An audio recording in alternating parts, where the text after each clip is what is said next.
नमस्कार, आप देख रहे हैं जनता टीवी और मैं हूं आपके साथ प्रद्युम्न शर्मा। शुरुआत करेंगे। भारतीय कुश्ती संघ और पहलवानों के बीच जारी विवाद में जींद की WWE रेसलर कविता दलाल की भी एंट्री हो गई है। कविता दलाल ने रोहतक में जनता टीवी से एक्सक्लूसिव बातचीत की है और कहा कि उन्हें भी उत्पीड़न की वजह से रेसलिंग छोड़नी पड़ी थी और अब वो एक महिला खिलाड़ी होने के नाते सामने आई है ताकि खेलों के अंदर घुस चुके ऐसे लोगों को सबक सिखाया जा सके और लड़कियों का भविष्य सुरक्षित किया जा सके। सुनवाते हैं आपको। खिलाड़ियों के साथ यौन शोषण मामले में एक और नया मोड़ आ गया है। अब विनेश फोगाट के बाद एक और ऐसे ही इंटरनेशनल खिलाड़ी सामने आई हैं जो कि कविता दलाल हैं, रेसलर हैं WWE की। उनसे ही बात करेंगे आखिर क्या मामला है। कविता जी, क्या मामला है ये, क्योंकि आपने जो जिस तरह से जो आवाज़ उठाई है, क्या लगता है? जी, सबसे पहले तो नमस्कार आप सबको। देखिए, इस में जो खिलाड़ियों ने मामला उठाया जंतर मंतर पे, विनेश फोगाट ने, साक्षी मलिक ने, उन्होंने जो भी बातें अपनी रखी हैं उनमें बहुत सारी सच्चाइयाँ हैं और ये सारी बातें इस बात को साबित करती हैं कि कहीं न कहीं हमारे देश में और हर फेडरेशन में और हर सेक्टर में इस तरीके का महिलाओं के साथ यौन शोषण होता है। उन्होंने जो अपनी रेसलिंग फेडरेशन की बातें रखी, जो भी कार्रवाई हुई, वो आप सबके सामने है। लेकिन इसी बीच में मैंने भी एक मजबूत कदम उठाया। मेरा जो ये कदम उठाने का जो मकसद रहा है वो सिर्फ इतना है कि हमारे देश में जितनी भी लड़कियां, आज हम खेल जगत की बात कर रहे हैं, जितनी भी लड़कियां हैं जो माँ बाप उनको इतने भरोसे के साथ कामयाब होने के लिए बाहर निकालते हैं, लड़कियों को बहुत कम मौके मिलते हैं, लेकिन जो कामयाब लड़कियां हैं उनको देखकर हर माँ बाप चाहते हैं हमारी लड़की भी उनके जैसी बने या विनेश फोगाट जैसी बने, साक्षी मलिक जैसी बने। तो इस तरीके से जो अपने बच्चों पर उम्मीदें लगाते हैं, उन परिवारों की उम्मीदें किस तरीके से कुचली जाती हैं, उनके बच्चों के सपने कैसे तोड़े जाते हैं। हर जगह जो खेलों में एक तो ये राजनीतिक दल घुस गए हैं। हर फेडरेशन में आप देखेंगे संघों के मालिक जो हैं वो राजनीतिक उससे जुड़े हुए लोग हैं। तो इन लोगों ने जिस तरीके से भ्रष्टाचार और शोषण फैलाया हुआ है हर जगह, उन चीज़ों से बचाने के लिए मेरा आगे आने का मकसद सिर्फ इतना है कि अगर हमने अपनी बात रखी, विनेश ने अपनी बात रखी, कि ये इस बात को साबित करते हैं कि हमारी बच्चियां सुरक्षित नहीं हैं। हमें बहुत जागरूक होने की ज़रूरत है। उन माँ बाप को भी, उन भाइयों को भी जो अपनी बहनों को आगे बढ़ाना चाहते हैं, उनके लिए बहुत ज़रूरी है इन चीज़ों पे ध्यान देना कि हम किस तरीके से अपने बच्चों को सुरक्षित रख सकते हैं। कहाँ कहाँ दिक्कतें रही, कहाँ दिक्कतें आई आपको? कौन है वो ऐसे जो शख्स जिसके खिलाफ आपने? देखिए, खेलों में अक्सर ये होता है कि आप एक तो खेलों का जो सफ़र है वो बहुत लंबा होता है। एक साल में या 2 साल में आप मेडल की लाइन में भी नहीं आते हैं। बहुत लंबा संघर्ष होता है और आप इस बात को मानेंगे कि एक जो खिलाड़ी है वो एक बहुत ही गरीब परिवारों से निकले हुए खिलाड़ी हैं। किस तरीके से उनके आप माँ बाप को देखेंगे, अंगूठा लगा के, ब्याज पे लेके, अपने घर के साधन भी बेच के एक खिलाड़ी की डाइट पूरी करते हैं। बहुत उम्मीदें, बहुत सपने उस खिलाड़ी के साथ जुड़े होते हैं। लेकिन जब वो खिलाड़ी एक ऐसे मुकाम पर पहुंचकर जब वो उसका सपना पूरा होने वाला होता है, मेडल की लाइन में आ जाता है, वहाँ पे उसके साथ जो मेंटली टॉर्चर होता है, जो हरासमेंट होता है, वहाँ पे वो खिलाड़ी टूट जाता है। कुछ तो खिलाड़ी हैं कि जो हरासमेंट के शिकार होके बैठ जाते हैं। बहुत टैलेंटेड बच्चे हैं जो ख़त्म हो जाते हैं वहीं पे। लेकिन कुछ खिलाड़ी हैं जो हिम्मत रखते हैं आगे बढ़ने का, उनसे संघर्ष करते हैं, जो गलत मानसिकता वाले लोग हैं उनसे टकराने की हिम्मत रखते हैं और करते करते अपने आप को साबित भी करते हैं। तो जो इस तरीके की जो हरकतें होती हैं, आपको जब आप उनके खिलाफ आवाज़ उठाएंगे तो आपको जैसे सिलेक्शन नहीं दिया जाएगा। कविता दलाल ने भी एक मंच पर कहा कि मेरे साथ भी इस तरह का हो रहा है, ऐसा क्यों? देखिए, मेरे साथ ये माहौल परिस्थितियाँ पैदा की गई। पैदा की गई, जब हम उनके उस चीज़ से उनके झांसे में नहीं आके हमने संघर्ष करने की ठानी कि हम इन लोगों का मुकाबला करेंगे और संघर्ष करेंगे और इनको साबित करके दिखाएंगे कि हमारे अंदर काबिलियत है। तो उस संघर्ष में जब हम आगे निकले तो फिर वो लोग भी जो ताकत में बैठे हैं, जो किसी पद पर बैठे हैं, वो भी चुप नहीं रहते हैं। वो हमें तोड़ने की हर संभव कोशिश करते हैं। वो इसी तरीके की टांगें अड़ाते हैं कि आपको जो है एक छोटे-छोटे सिग्नेचर के लिए आपको चक्कर कटवाएँगे, आपको कैंप से निकाल दिया जाएगा, आपको सिलेक्शन नहीं दिया जाएगा, टीम से निकाल दिया जाएगा। तो इस तरीके की माहौल मेरे साथ भी क्रिएट किया गया था। हम फिज़िकली हरासमेंट के शिकार नहीं हुए, क्योंकि खिलाड़ी जो है बहुत सक्षम होता है। इस तरीके की वो ज़बरदस्तियाँ वो चीज़ नहीं सहन करेगा कोई भी खिलाड़ी, लेकिन उसको मेंटली टॉर्चर किया जाता है ताकि वो उनके झांसे में आ जाए और अपना कॉम्प्रोमाइज़ कर ले। लेकिन हर लड़की ऐसी नहीं होती है। कॉम्प्रोमाइज़ में आप 2% आपकी सोच समझ भी होती है और मतलब एक समझौता टाइप हो जाता है कॉम्प्रोमाइज़ में। लेकिन लड़कियां बहुत स्वाभिमानी होती हैं, उन्हें अपना आत्मसम्मान बहुत प्यारा होता है। तो अगर वो लड़कियां अपने आत्मसम्मान को बचाती हैं और वो खड़ी होके उन लोगों को से टकराती हैं, तो फिर वो आपको हर संभव मतलब घेरने की कोशिश करते हैं। वो जो चीज़ें मेरे साथ भी हुई थी। कब कब की घटनाएं हैं ये, क्योंकि और कौन हैं वो, जो फेडरेशन के ही आदमी हैं या अधिकारी हैं, कौन? ये 2008 की बात है। मेरा सबसे पहले मेडल आया था 7 दिसंबर में, दिसंबर 2007 में नेशनल में। उसके बाद मैं कैंप में चली गई थी।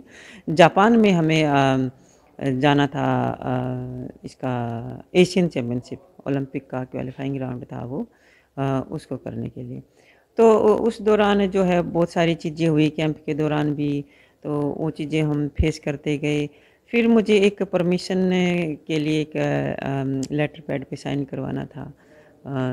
तो उस वक्त मेरे जो कोच हैं लखनऊ में जीपी शर्मा, उनके पास फ़ोन आता है हमारे जो आईपीएस हरभजन सिंह हैं कि मुझे नहीं पता उन्होंने उनको क्या कहा, लेकिन हमारे कोच साहब ने मेरे को बताया कि कविता ऐसे-ऐसे फ़ोन आया था और वो बुला रहे थे आपको साइन एप्लीकेशन लेके।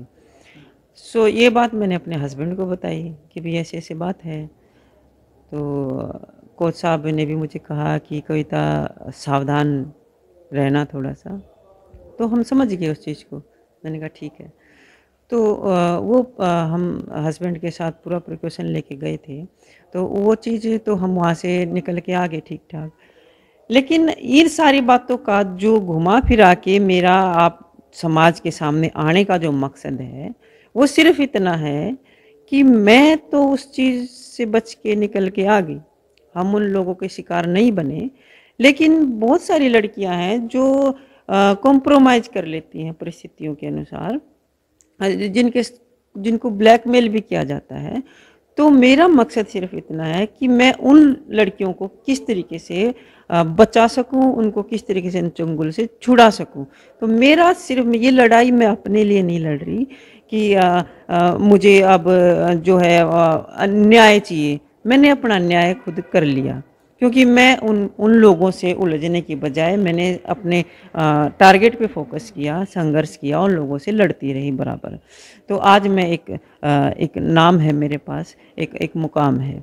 लेकिन अब सोच इस देश में जो माहौल फैला हुआ है, उस सिस्टम से लड़ाई है हमारी। अच्छा, कविता कैसे कैसे मुकाबला करेंगी, किस तरह से जो है ये मुहिम? देखिए, इसमें अकेली कविता भी कुछ नहीं कर पाएगी। इसमें आप हैं, जो हमारा मीडिया है, तरह तरह के स्टिंग ऑपरेशन होते हैं।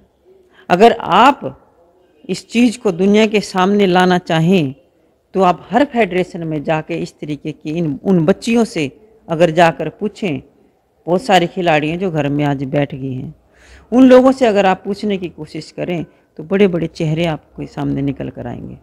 उम्मीद है और भी खिलाड़ी आएंगे, जैसे आप आई हैं, विनेश को देखकर आप आई हैं, और भी आपको देखकर भी और कोई आएंगे? देखिए, बिल्कुल आना चाहिए, बिल्कुल आना चाहिए, क्योंकि ये जो घटनाएं और जो ये शोषण हो रहा है, इसमें आप किसी का इंडिविजुअल नुकसान नहीं कर रहे।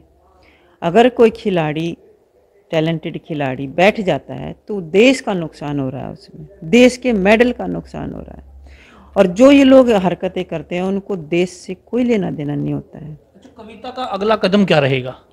मैं चाहती हूँ कि जितनी भी लड़कियां हैं वो खुलकर बोलें, खुलकर सामने आएं और एक मिसाल कायम करें। और हमारे समाज में जो एक डर है लड़कियों के मन में, उनके साथ गलत होता रहता है लेकिन वो किसी न किसी वजह से चुप रहती हैं, बोल नहीं पाती हैं। उनको एक डर है कि लोग आपको ही गलत ठहरा देंगे। तो इस डर से छुटकारा पाने के लिए लड़कियों को सामने आना पड़ेगा। मैं चाहती हूँ कि मुझे देख के या विनेश फोगाट की हिम्मत को देख के लड़कियाँ बोल्ड हों, बाहर निकलें और अपनी आवाज़ को बुलंद करें कि हाँ मेरे साथ ऐसा हुआ है, और उसके खिलाफ जो है कार्रवाई करें। तो ये हमारे समाज को उनको हिम्मत देनी पड़ेगी, आप लोगों को, लड़कियों को हिम्मत देनी पड़ेगी। अगला कदम क्या रहेगा कविता?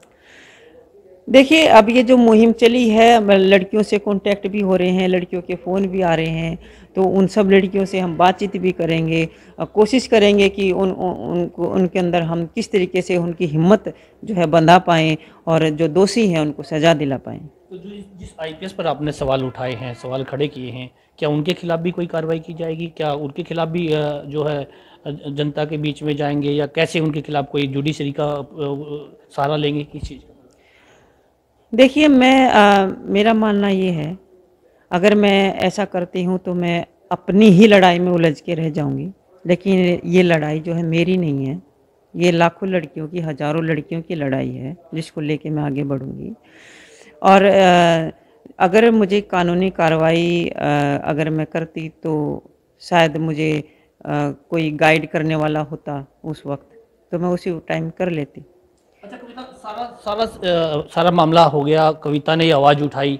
अब सवाल ये उठता है कि विनेश फोगाट ने भी जो आवाज़ उठाई थी उस पर भी सवाल खड़े किए कि राजनीति के तहत हो रहा है। क्या कोई ऐसा मामला तो नहीं कि कविता भी किसी राजनीति का शिकार हो? देखिए, इसमें राजनीति का ऐसा नहीं है कि हम अब किसी के कहने से मैं आई हूँ। मुझे बड़ा दुख हुआ जंतर मंतर पे जो लड़कियों ने जो अपनी आप बीती बताई, उस चीज़ को देख के मुझे दुख हुआ कि कितनी परेशान है लड़कियाँ जो है। मुझे लगा कि ये मेरे साथ ही हुआ है तो इसलिए हम चुप रह गए, लेकिन ये तो हर जगह फैला हुआ है ये तो आग, तो इसमें बोलना बहुत ज़रूरी है।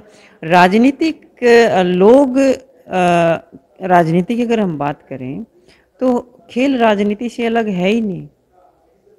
खेलों के हर संघ में राजनीतिक लोग भरे हुए हैं। और मैं खुद आम आदमी पार्टी की वेस्ट जोन की, हरियाणा की खेल प्रकोष्ठ की अध्यक्ष हूँ। तो पार्टी से तो पहले से जुड़ चुकी हूँ मैं। मेरा ये मकसद नहीं कि मैं पार्टी का सहारा लेके दुनिया के सामने आऊँ या समाज के सामने आऊँ। अगर ये सिस्टम पहले चल जाता, कोई लड़की इस तरीके से पहले आ जाती तो हम पहले भी आवाज़ बुलंद करते उनकी। जी। तो ये थी कविता दलाल, WWE रेसलर, जिन्होंने आप बीती बताई और साफ तौर पर ये कहती नजर आ रही है कि जो लड़कियां जिनके साथ यौन शोषण हो रहा है, जिन भी खिलाड़ियों के साथ यौन शोषण हो रहा है या इनके साथ हरासमेंट हो रही है, वो अब बाहर निकल कर आए, क्योंकि विनेश फोगाट के बाद इनकी हिम्मत भी निकली है और अब ये जो है साफ तौर पर कहती नजर आ रही है कि इस मुहिम को आगे बढ़ाएंगी और जितने भी उच्च पदों पर बैठे लोग और खिलाड़ियों का हरासमेंट करते हैं उनके खिलाफ लड़ाई लड़ेंगे। रोहतक से जनता टीवी के लिए संजय कुमार।